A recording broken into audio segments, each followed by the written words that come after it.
MSU TV is on the air, bringing you the best student-produced educational, entertaining, and informative programming.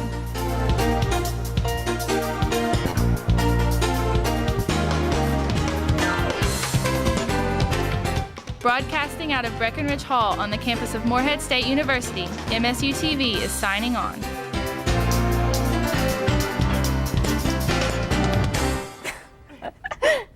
Today on NewsCenter, find out about Mitch McConnell's trip to a nearby town, discover the ancient art of Aikido, and take a look at the glamorous contestants of the second annual Womanless Beauty Pageant. All this and more now on NewsCenter.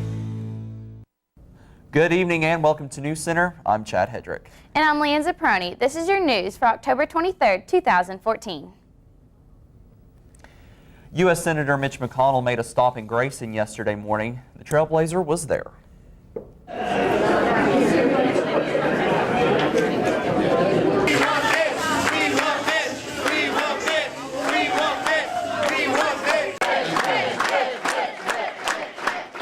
I appreciate your being here. You might say that I'm the defensive coordinator of the Senate.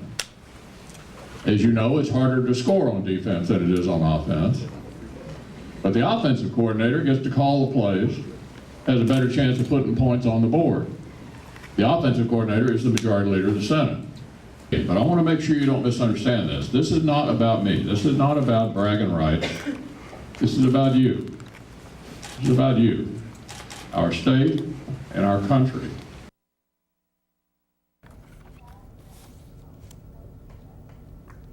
The senator was joined by Brett Guthrie, a contender for United States Representative, and David Williams, who is the president of the Kentucky Senate.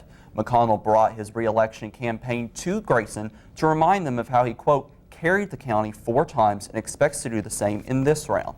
He spoke of his position in the Senate and of the money and agriculture support he has brought to Kentucky over the past 24 years. A gunman entered the House of Canadian Parliament and opened fire yesterday morning, leaving a soldier and the gunman dead and the city on lockdown. Another shooting at the Canadian War Memorial took place just moments before the shots were fired in the capital, leaving police to believe that there may be as many as 2 additional shooters on the loose. Canadian authorities have given the name of a suspect to U.S. law enforcement and have asked the FBI for assistance in tracking the person's activities.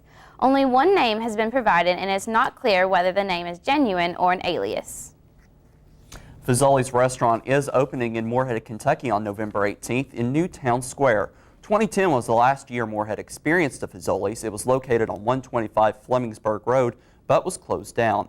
Developer Dan Markwell believes the changes to Fazoli's menu and store brand will bring excitement to the Morehead community. Fazoli's recently opened up 3 new restaurants across the country and plan on opening 8 more, including the one in Morehead. President and CEO Mark Howard says that today's customer wants high-quality, flavorful food at an affordable price, which is what Fazoli's offers. The ceramics department is giving students all over campus the chance to make a difference in someone's life. The Trailblazers' Kelsey Maggard has more. In 2010, the project kind of landed in my lap. The former professor who was teaching here had already lined up an opportunity for us to do empty bowls with an organization in Ashland, and so ever since then we've been able to do it in Mount Sterling a couple of times. We've done it with Round County Christmas and the Folk Art Center we did last year to raise money for Empty Bowls. Empty Bowls is a fundraising opportunity that ceramic artists have been engaged in a lot of years to help raise money to, originally to feed the hungry. But I think a lot of ceramic artists are branching out and doing projects for other purposes. For example, last year we did a project that all the proceeds went to Round County Christmas. So it was to a charitable donation. It was a need that was that we were trying to meet in the community. This project has kind of evolved over the last few years. It's evolved into something that I'm actually incorporating into my teaching, and I'm calling it a regional engagement project, where we're engaging with the community, and I'm having my students. I'm trying to get this project to become a student-led project. So right now I have a undergraduate fellow who is kind of spearheading all of the planning and the bowl-a-thons and the setting up the event and everything. And so it's kind of evolved over the last 4 years into what it is now. It's an actual project that I incorporate into my classes. We usually donate about between 300 and 400 bowls.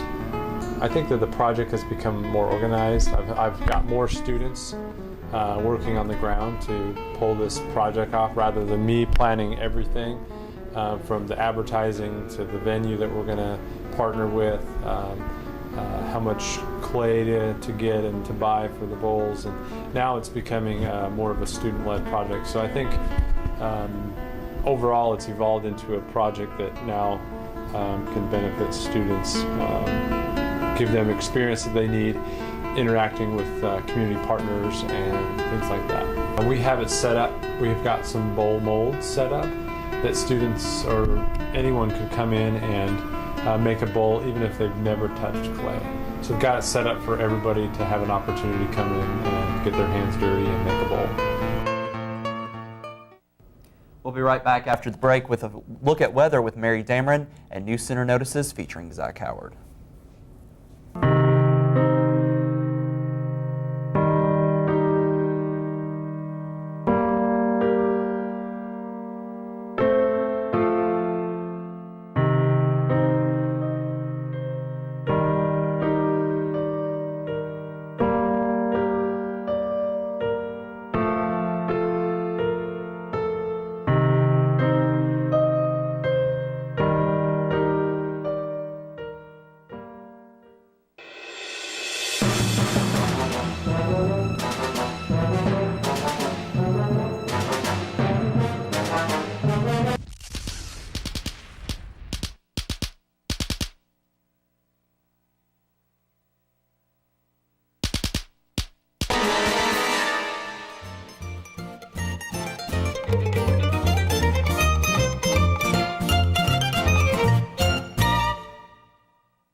Welcome back to NewsCenter. I'm Mary Dameron. Right now, the weather on campus is looking sunny.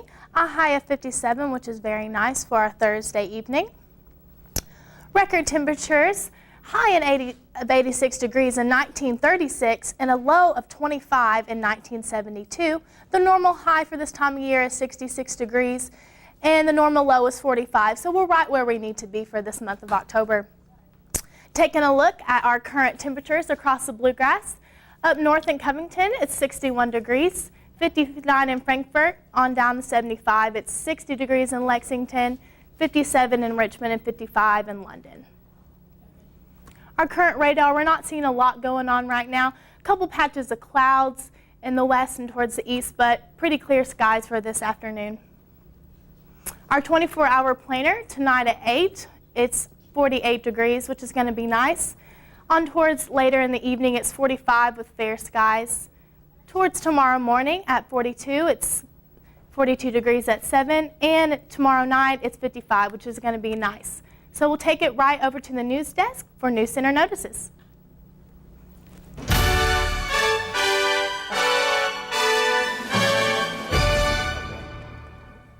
Hi, welcome to NewsCenter Notices. Joining me today is Zach Howard from Eagle Vision. How are you doing today? I'm good. How are you? Good. So can you tell me a little bit about Eagle Vision? Eagle Vision is, we work with the OVC Digital Network to live produce all the sporting events. Not all the sporting events, but we do a certain number of games each semester for volleyball, football, soccer, basketball, and baseball. We would try and do softball, but there's no internet over there, so we're getting that fixed up. But what we do, we put on the live production kind of like this. We have camera operators, CG machines, replays, and a technical director. So it's like you go onto a website and you watch it online, just like you'd be watching a TV show, or if you were watching, I guess, the Bengals game on ESPN or something. So what exactly do each of the students get to do during these production events? From what my understanding was previously, the students were just the replay, the camera, and the graphics operators. I've came in and I've let a couple of the students direct. Where I came from, students were directing and stuff, so I think that's a good thing to get them involved, but they're mostly shooting the games, running replays, and doing graphics. Do the students need any prior production experience to work with Eagle Vision? For me, I'm going to say no, they wouldn't really need to. It's great to have that prior experience and stuff, but it is something where the only way you can really get to know it is by experiencing it. So you can't pick up a book and learn how to do live production sort of like we do. You really have to be doing it to know what you're doing. So tell me a little bit about how the day goes when you start filming one of these games. Well, it doesn't start right at game time. The crew gets there about 2 hours before the game starts so we can set up all the equipment. We have a TriCaster, which is basically a mobile studio, and then a 3-play, which is our replay machine. Those are the two big, we have these two big crates, and we set those up, we hook the cameras up to them, everything, make sure audio's working, set up audio for the play-by-play people, and make sure the graphics is connected and everything's right in the starting lineups and stuff like that. So that takes anywhere from 20 minutes to 45 minutes depending on problems and stuff like that. Then there is a little bit of downtime, but you know you need that downtime in case there are any problems. And then about 10 minutes before the game starts is when we'll go on air. The play-by-play people will start to they'll read their pre-game stuff and do stats, and then after the game starts, you know, it's just, here's this camera, here's what you're watching. We play commercials and stuff that we get from the digital network and other commercials from some of the sponsors in the area. Sounds like a really fun experience. Thank you for joining me today.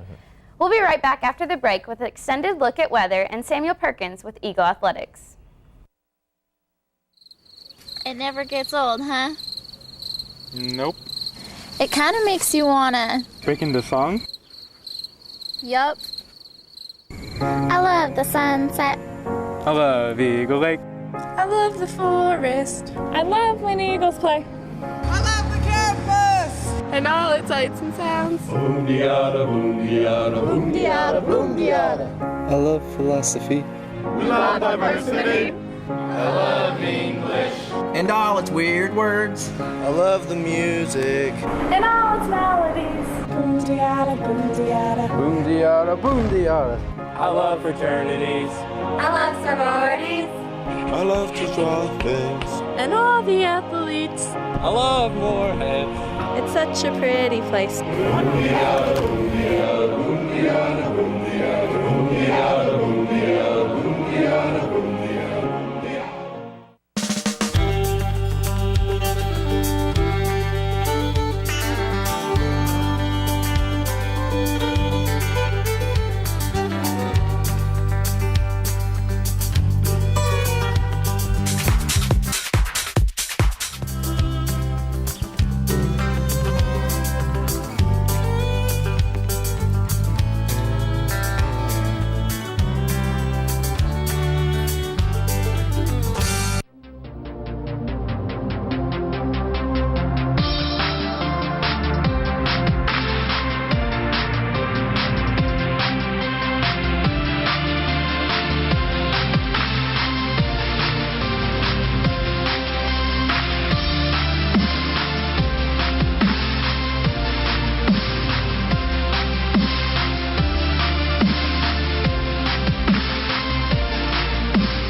Welcome back to NewsCenter. If you're just now tuning in, currently in Moorhead, it's sunny skies across campus, a high of 56 degrees.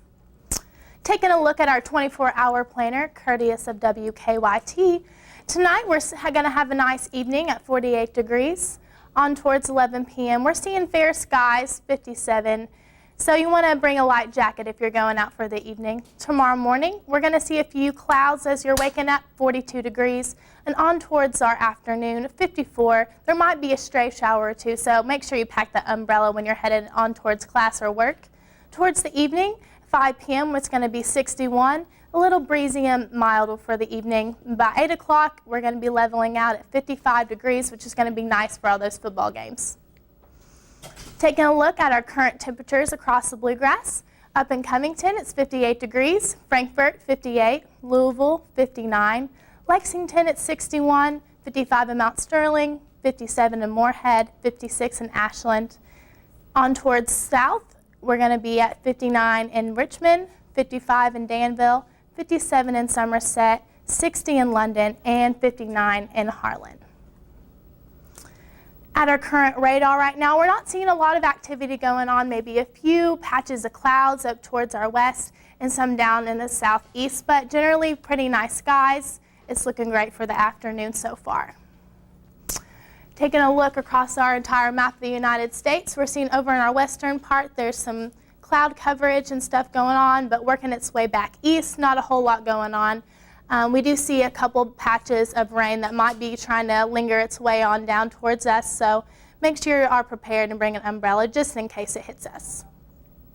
Tonight it's going to be mostly clear skies. Not a lot going on. Low 51, which is kind of chilly, so make sure you bring that jacket when you're out and about for this evening. Something really cool going on tonight. We're going to be seeing a partial solar eclipse, and that starts at 5:50 p.m. So after NewsCenter, make sure you get outside. Bring some sunglasses so you can look up towards the sun. You're going to be seeing that, so make sure to check that out. Tomorrow it's going to be beautiful, mostly sunny skies, a high of 66. Great way to start out our weekend on that Friday. And taking a look at our 7-day forecast, we're going to have a great weekend. It looks like it's turning out to be. Friday, it's 66 degrees and sunny. Saturday, it's 70 degrees. Sunday, it's mostly sunny at 68, so it's looking like a wonderful weekend. Make sure you get out there and plan some outdoor activities to get into. Monday, we're still seeing the 70 degrees, mostly sunny skies. On down Tuesday, it's partly cloudy, but it's still going to be in the 70s, so that's really nice for this time of year. And Wednesday might be a chance of rain, so make sure to bring that umbrella. Going to have a great weekend, and let's take it over to Stan for Eagle Athletics.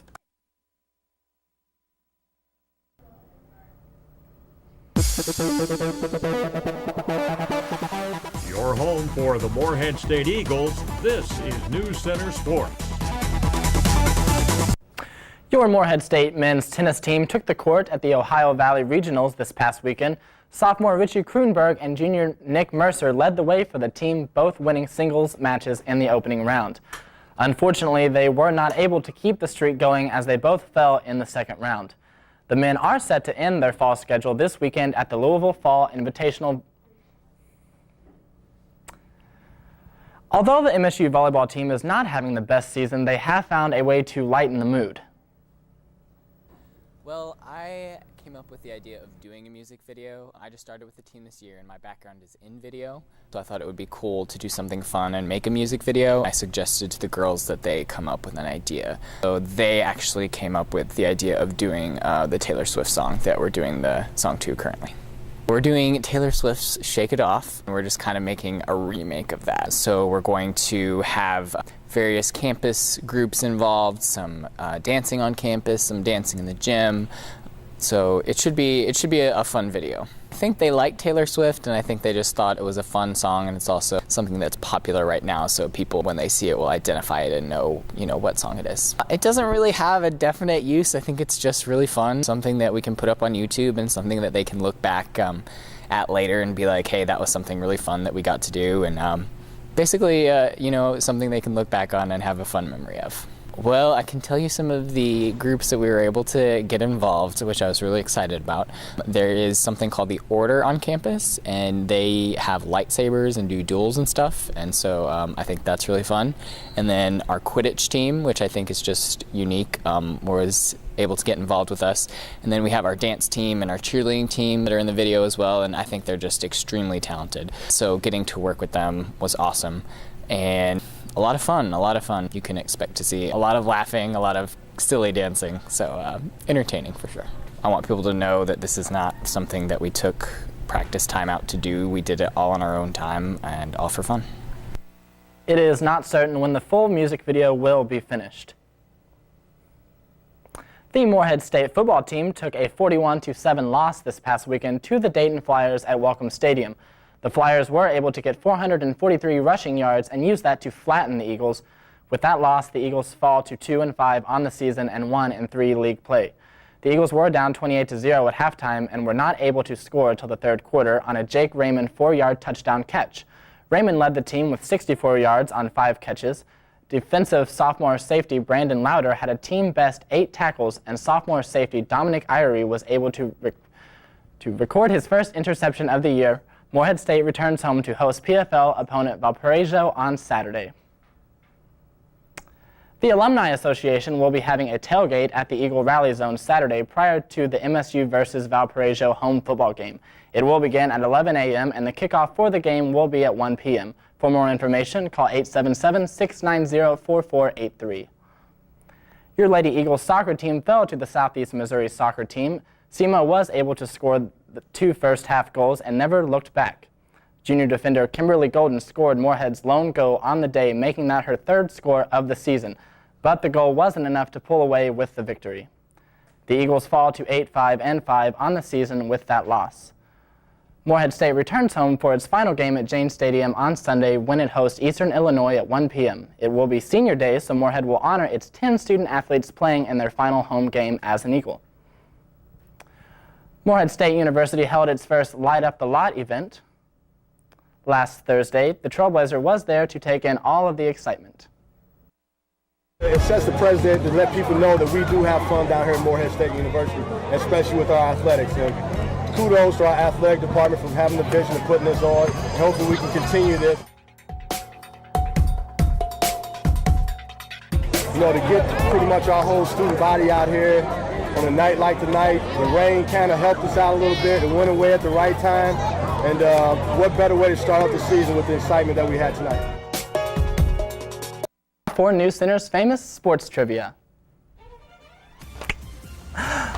What 2 MSU basketball players were named to the preseason All-OVC basketball team? Was it A, Casey Ryan and Billy Reeder, B, Almisha Jones and Angela Warner, C, Shay Still and Jalen Courtney, or D, Brooke Todd and Matt Iverson?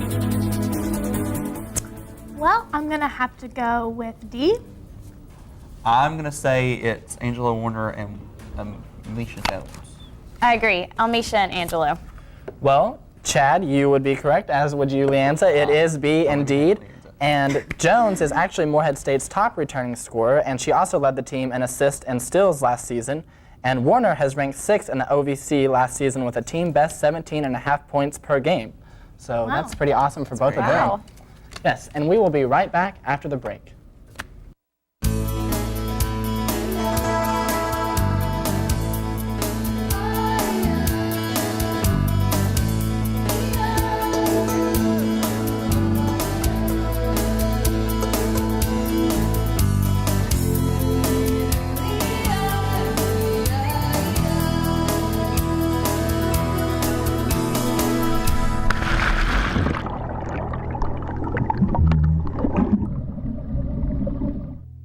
I'm Eric Thomas, Director of the Star Theater here at Morehead State University, and I'd like to invite you to come out and join us for some of the great programs we offer in the Star Theater. Our programs are both educational, with planetarium programs, and entertaining, with laser shows that feature artists such as Elton John all the way out to Metallica. So come join us at the Star Theater, located in the Space Science Center here on the campus of Morehead State University. And if you've got questions, go online to moreheadstate.edu/startheater.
The Morehead State University Band recently received new uniforms after using the old uniforms for 10 long years.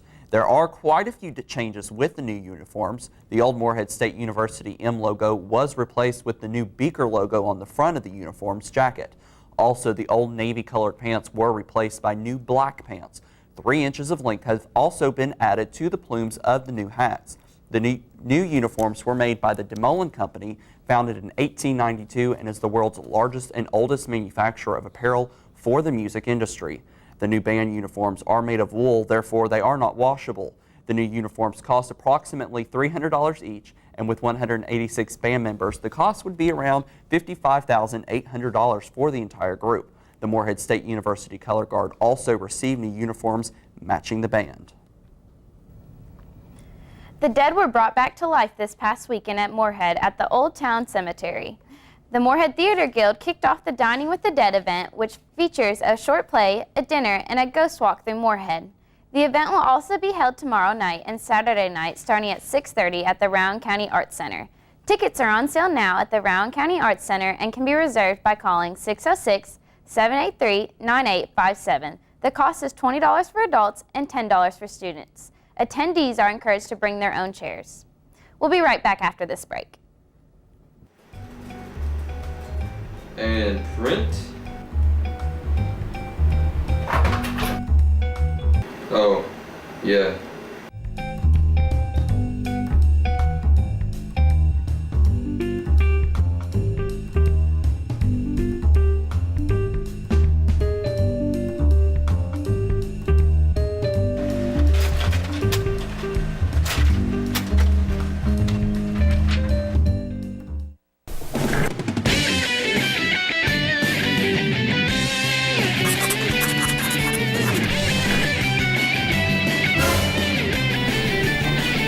Addison, why are you dressed up like that? Because you're in a dream, John. How can you prove that? Your body's still there. What?